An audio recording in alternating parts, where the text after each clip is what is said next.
The Buccaneers reportedly have strong interest in a big-name pass rusher. That and more on today's episode of Locked On Bucs.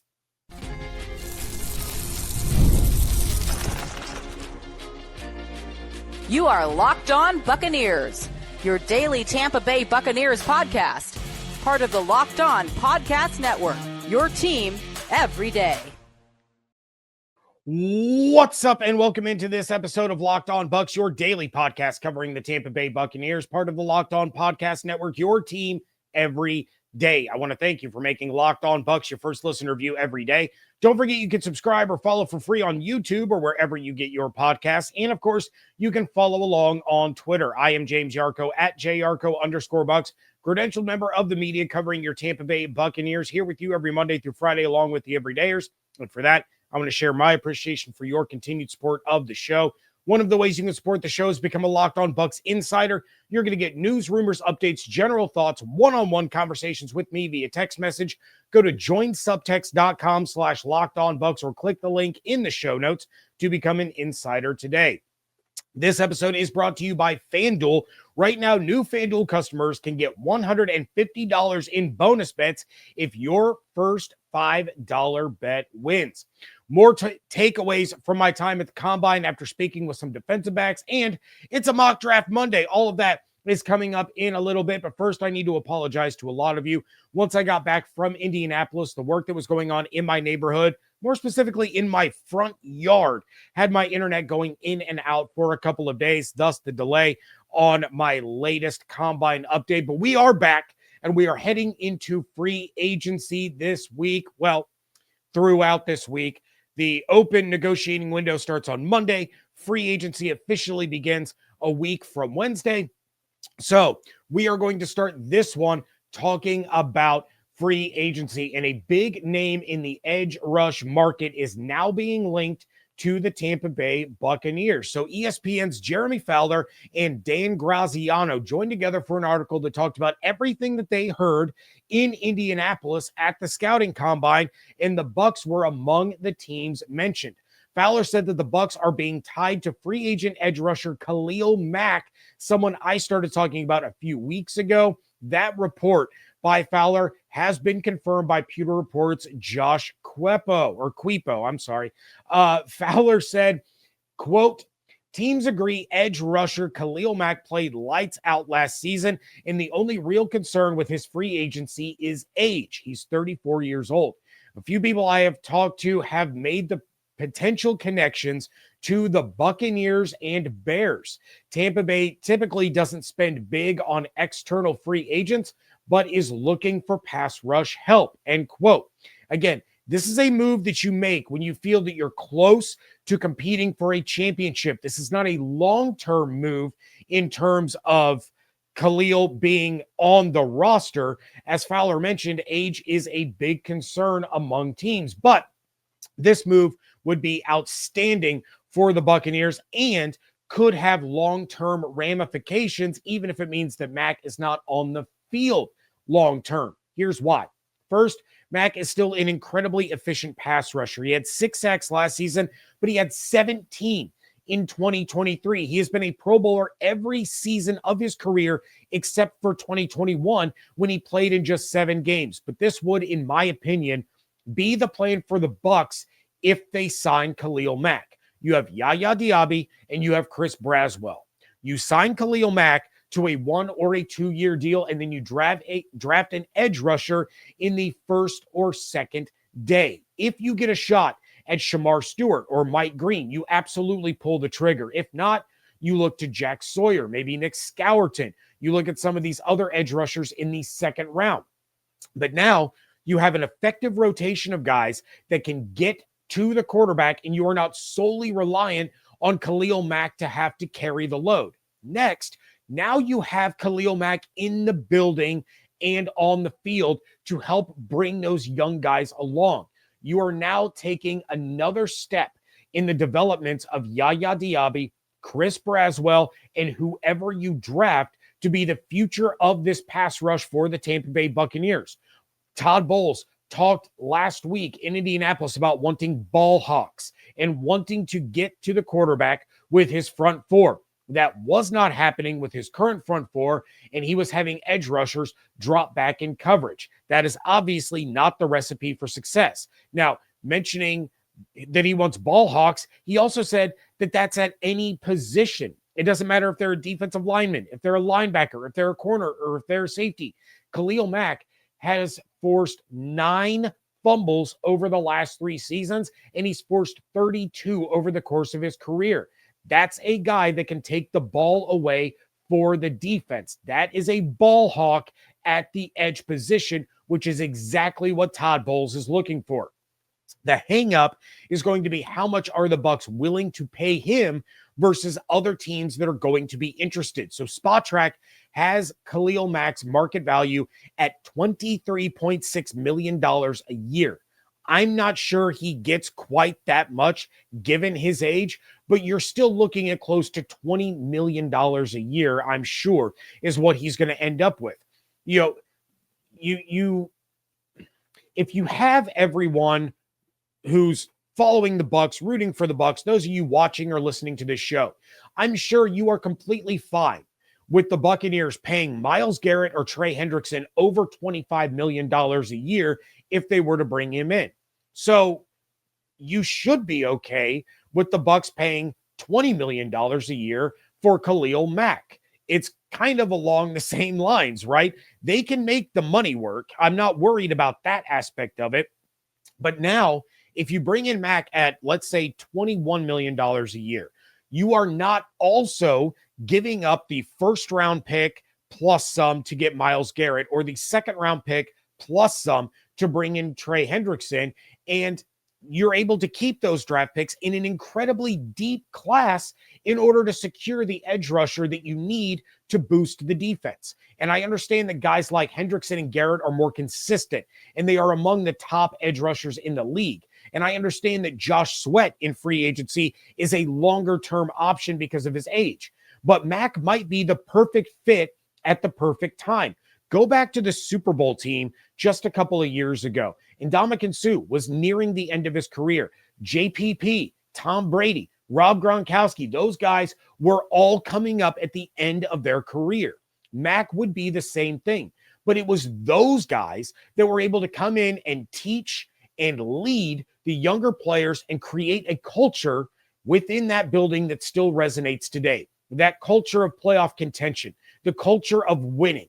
Adding a high-level vet like Khalil Mack to the mix, along with the string of very young edge rushers, is going to pay dividends not only in the near future when Mack is on the field, but the effects are going to be long-term when he's working with guys like Diaby, like Braswell, like a rookie, and helping them develop into more effective pass rushers.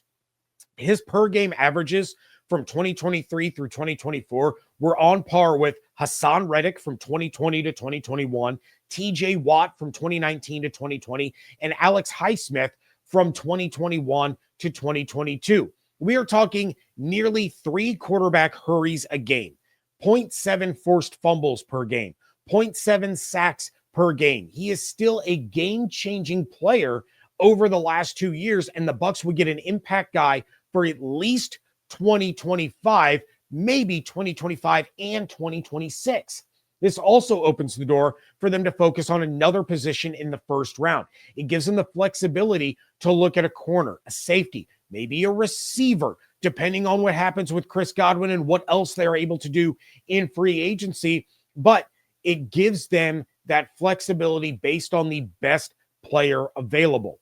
Max PFF grades over the last 2 years, a 91.8 in 2023 and a 90.2 last season, despite having 11 fewer sacks. His versatility was still there as one of the best edge rushers in run defense, while also being able to create quarterback pressures and sacks. He had 35 hurries and 6 batted passes last season. He's had 6 batted passes in back-to-back years, which ties his career high. So even when he's not getting sacks, he is still heavily affecting the pass game for the defense. His worst game last season, according to PFF, was ironically against the Buccaneers, where he had a grade of just 39.1. Other than that, he had one other game all season where he had an overall grade below a 62.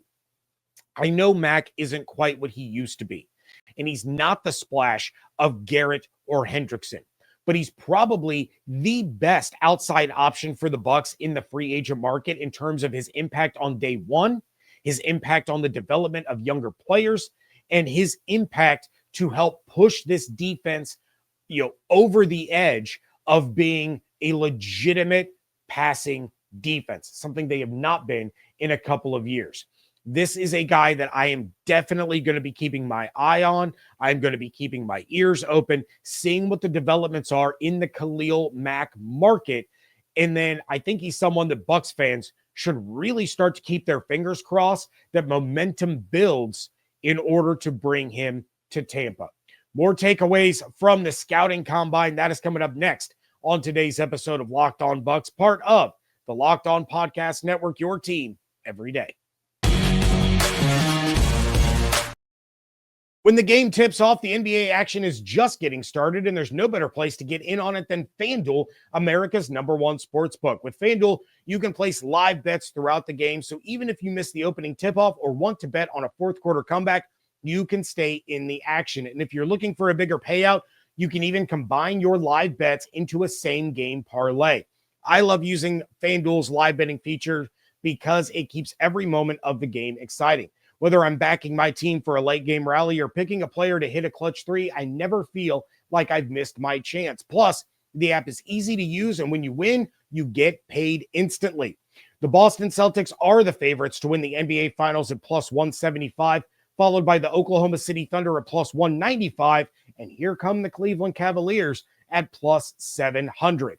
Right now, new FanDuel customers can get $150 in bonus bets if your first $5 bet wins. Just visit FanDuel.com to join today. That's FanDuel.com for your shot at $150 in bonus bets. Make every moment more with FanDuel, the official sports betting partner of the NBA. Thank you again for making Locked On Bucs your first listen review every day. For your second listen, check out the Locked On NFL Draft with Damian Parson and Keith Sanchez. Now that the season is over, get the latest draft rankings, rumors, and news each and every day. Find Locked On NFL Draft on YouTube or wherever you get your podcasts. Speaking of NFL Draft, I got a couple more takeaways from my time with the defensive backs at the Combine last week, and we are going to start off with two guys from South Bend that the Bucs, this is no longer James wants to draft Benjamin Morrison, James loves Xavier Watts. No, these are two guys that the Bucs have very strong, legitimate interest in. Of course, Benjamin Morrison, Xavier Watts. So Morrison, as you know, was out for the season back in October with a hip injury that forced him to have surgery. He was medically cleared about a month ago, but did not work out at the Combine. He will not work out at Notre Dame's Pro Day. Instead, he is hosting his own private Combine that NFL teams are going to be invited to so that they can evaluate his progress. He has been working to get back into football shape in order to show teams that he is ready to go. The Bucs did meet with Morrison formally, and it turns out that Todd Bowles and Morrison's dad played together for the Washington Redskins back in the 90s. They thought that was a pretty cool connection there. But the big thing that I took away from Morrison's time with us was his explanation about what this injury did for him. He talked about how it made him realize how much he truly loves playing football, what it means to him to be out there with his teammates and contributing to something bigger than himself, to be out there competing, that he felt empty having last season basically taken away from him. And he certainly does not lack confidence. And he knows that when teams watch his tape, they are going to see a guy that not only can take the ball away from the opposing offense, but is a shutdown corner. And, he talked about the toughest receiver that he had to face in college was Marvin Harrison Jr. That guy was a top 5 pick, and Benjamin Morrison shut him down, held him to 3 receptions in that game back in 2023. He also said that his film speaks for itself, so he doesn't feel any additional pressure in the interview process or when his private combine comes around. I asked him I said, do you feel like you have to sell yourself a little bit more to some of these teams because you don't have that 2024 film? And he said, absolutely not. My film that I do have speaks for itself. They see what kind of player I am. I don't feel the need to have to sell myself. They're going to see who I am as a player. And then there's Xavier Watts, who talked about Morrison being absolutely great, mentioned his technique, his patience, his coverage ability, his tackling. Watts was really selling Morrison more than Morrison was selling Morrison. But Watts is another guy that the Bucs really, truly have their eyes on because of those 13 interceptions over the course of the last 2 years. He became one of the best safeties in college at taking the ball away and creating opportunities for his teammates, giving the ball back to his offense. He talked about how he prides himself on his ability to line up all over the field, safety, corner, slot, in the box. He said you cannot be a one-dimensional player and have success in today's game. You have to be able to do multiple things or you're not going to be on the field for very long. And he pointed to safeties like Brian Branch and Antoine Winfield Jr.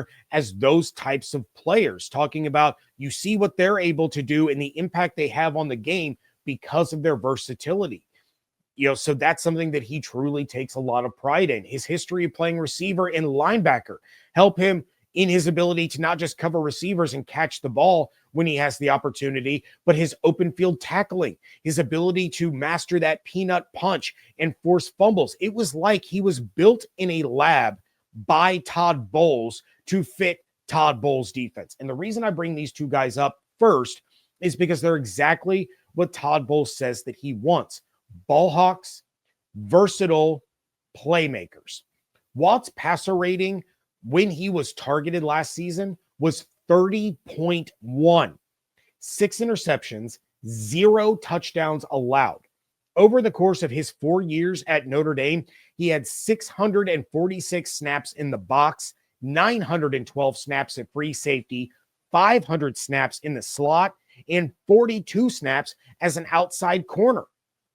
On the flip side, Benjamin Morrison, the passer rating allowed when he was targeted, 44.1, 9 interceptions in 2 seasons. That does not count 2024 when he left for the year in October, compared to just 4 touchdowns allowed.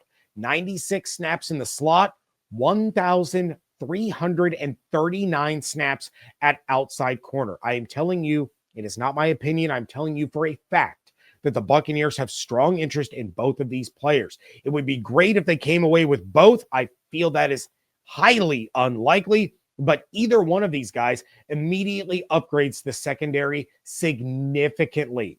But those weren't the only defensive backs that I really liked, that I enjoyed hearing from, that I enjoyed talking to. And one of the other ones that jumped out to me was Coby Bryant, the corner out of Kansas. That dude is absolutely hilarious. He is a non-stop soundbite. He commands the room. He draws people in with his personality. I never once, even when people were asking him about criticisms about his game, I never once saw that dude stop smiling. As far as his play, he is one of the better corners in this draft, but he credits his history as a wide receiver with his ability to intercept the ball. He did have a formal interview with the Buccaneers, and he mentioned that that was the best one that he had, that he loved talking football with Todd Bowles, but that he certainly carries around a chip on his shoulder to prove himself. Think the cornerback version of Baker Mayfield. That chip probably grew even a little bit more when they put him at a podium right next to Travis Hunter, who was getting all the attention. If you go on social media and you look at pictures of Travis Hunter's crowd around his podium compared to the podium directly next to him, where Coby Bryant was, Travis Hunter had at least 10 times more people around him. It was wild. But he talked about some of the knocks against him, his size, his tackling. And for him, the game against BYU was his statement game. He said all the talk throughout that week leading up to that game was his inability to tackle. So he wanted to go out and quiet the critics with his play, not his words. Other corners that certainly jumped out were, of course, Darian Porter of Iowa State. We've talked about him numerous times on this show. his dedication to working on press man coverage in order to take his game to the next level is at the forefront of his mind. He said he's been working on it constantly. He knows that's something that he has to show NFL coaches and scouts that he is able to do, because it's not something that was a strength of his game with the Cyclones. So the work that he is putting in speaks volumes about his dedication to this game, his dedication to whatever team is taking him. I loved hearing him talk in depth about that.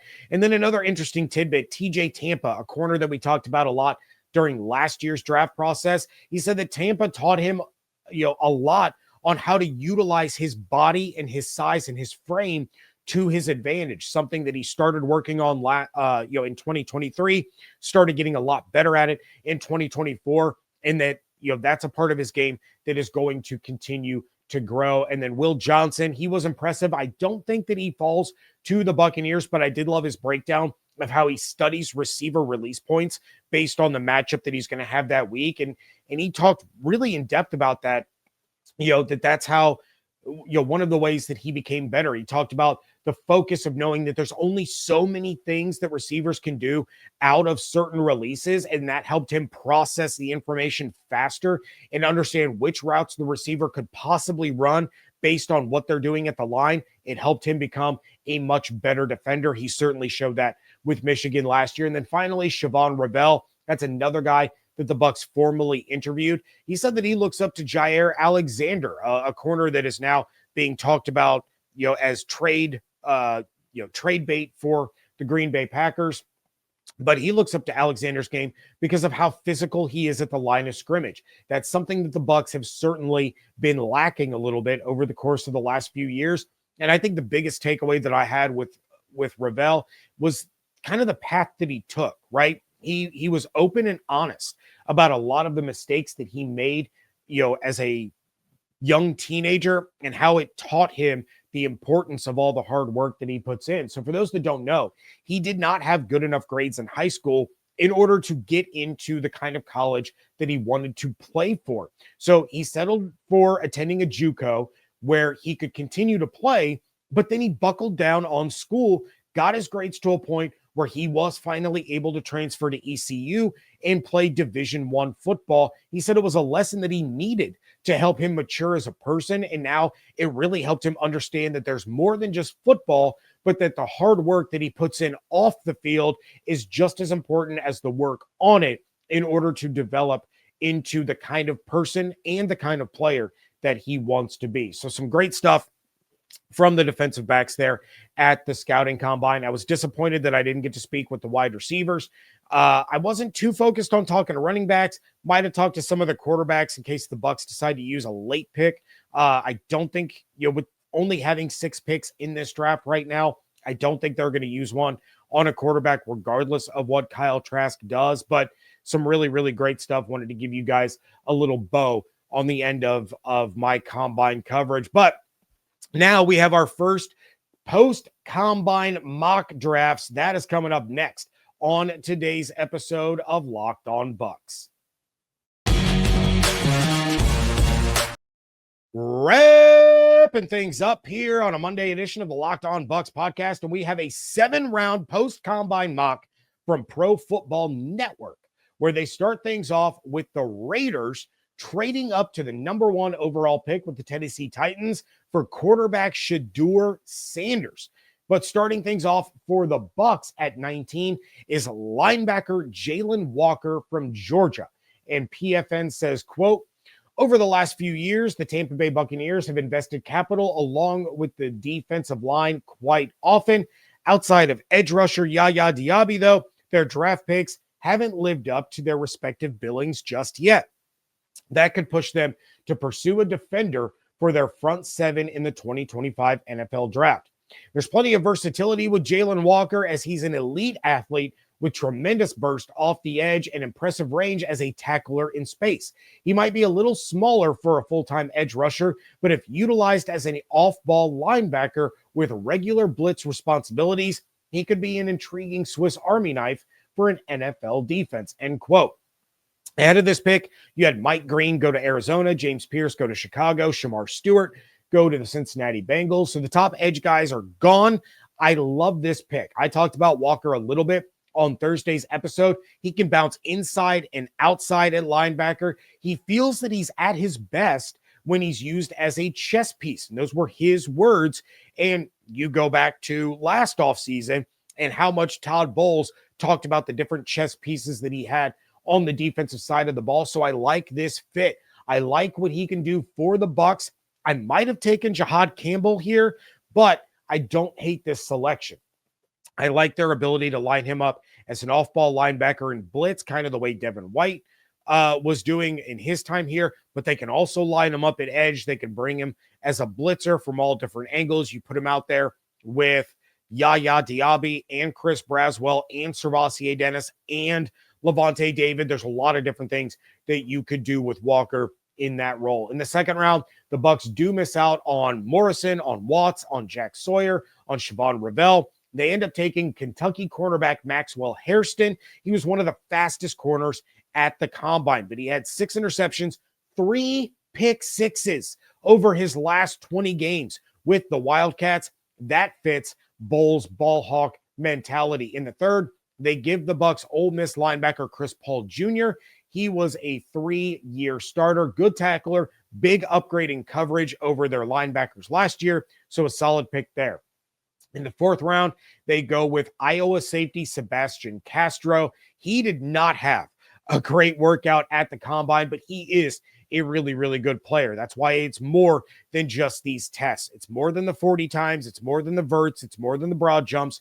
And he talked to us about his background as a quarterback, helping his transition to safety in college because he had a better understanding of what kind of things he could get away with as a defender against certain throws, gave him some insight. He became a really, really reliable player on the back end of the Hawkeyes defense. In the fifth round, they give the Bucs South Carolina running back Raheem Sanders. I do not like this pick at all. If you're going to go offense, go receiver. The Bucs are good at running back right now. They could use an additional one, but they can get a cheap one in free agency. They can bring in one in undrafted free agency. I don't like burning a draft pick on the running back position in this draft. There's a lot of good running backs. Don't get me wrong. I just don't want to see the Bucs use a draft pick on one this year. And then finally, in the seventh, they take Pitt wide receiver Kanata Mumpfield. All right, you got the receiver there. I would have taken one in the fifth. PFN gives him one in the seventh. 6'1", 185. He had 19 touchdowns over the course of 4 years, topped out at 813 yards on 52 receptions in 2024. He was injured at the combine. I'm not going to put too much stock into that. He would be fine come, rookie minicamp and all that. But as far as my mock draft is concerned, straight up, no trades or anything like that. But at 19, my best players available were safety Malachi Starks, edge rusher Michael Williams, edge rusher Shamar Stewart, and then Jalen Walker, who PFN had go to the Buccaneers. To me, this is a no-brainer. I want Shamar Stewart. I take him. Absolute freak athlete. He could be a dominant edge rusher in the league for years to come. I do not think that he is going to end up being there for the Bucs at 19. By time we finally get to draft weekend, he made himself some money at the combine, not just with his workouts, but with those interviews, with his meetings with these teams. In the second round, Carson Schwessinger is there, Darian Porter, Azariah Thomas, and Benjamin Morrison. I'm taking Morrison. He's not dropping to 51 in these mock drafts for much longer. He's not dropping to 51 in the NFL draft. So when I have the chance, I'm going to take him there. That's my dude, Benjamin Morrison in round two. Third round, Chris Paul Jr. is there. Lathan Ransom, the safety from Ohio State. Jeffrey Bassa, the Oregon linebacker who I talked extensively about on Thursday's episode. I'm going with Bassa here. I love his play. I love his attitude. He is a plug-and-play starter next to Levante David there in the defense. In the fourth round, things are thinning out a little bit. I've gone edge rusher, I've gone corner, I've gone linebacker. So the three biggest needs taken care of. They've been addressed. There's other spots where the Bucs need some depth. I still feel like I need a safety. I still feel like I need a wide receiver, but I'm rolling best player available here. I don't want to reach for the safety or the receiver Ole Miss defensive lineman J.J. Pegues is sitting there. I like him a lot. I like him to kind of come in and fill that Greg Gaines role.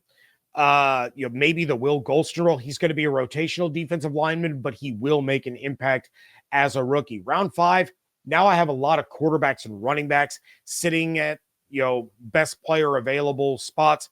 Upton Stout, the safety from Western Kentucky, is here, but I'm going to go with the local kid, UCF receiver Kobe Hudson, 6'1", 200 pounds. He had 770 yards and 4 touchdowns last year, 932 yards and 8 touchdowns in 2023. I really like this guy to be the wide receiver 4 in the Bucs offense. And then round 7, it's a dart throw. I've talked about Malachi Moore here, the safety from Alabama, quite a few times. He is there and available for me, but I'm going with Wisconsin safety Hunter Wohler. 7 pass breakups last season. It was a little bit of a down year for him compared to 2023, but there's a lot of potential. He's a 6'2", 220-pound safety in the 7th. Nothing else. He's giving you special teams time. It's worth that dart throw in the 7th round. So to recap, PFN had the Bucs go with linebacker / edge rusher Jalen Walker, cornerback Maxwell Hairston, linebacker Chris Paul Jr., safety Sebastian Castro, running back Raheem Sanders, and wide receiver Kanata Mumfield. I had the Bucs go Shamar Stewart, cornerback Benjamin Morrison, linebacker Jeffrey Bassa, defensive lineman J.J. Pegues, wide receiver Kobe Hudson, and safety Hunter Wohler. Let me know in the comments and on Twitter at Locked On Bucs which of these mock drafts you prefer. Which one do you think is the better haul for the Buccaneers in 2025? Which one do you think which draft class do you feel is going to have the bigger impact for the Bucs between those 2 mock drafts? But that is going to do it for this episode of Locked On Bucs. Please check out everything going on Twitter at Locked On Bucs, at @JYarcho_Bucs. Make sure that you are subscribed on YouTube with those notifications turned on, as well as wherever you get your podcasts. Become a Locked On Bucs insider. Go to joinsubtext.com/LockedOnBucs or click the link in the show notes. Hope you all have an absolutely outstanding day. Stay safe, stay healthy, fire the cannons. Want to thank you so much for joining me right here on Locked On Bucs, part of the Locked On Podcast Network, your team every day.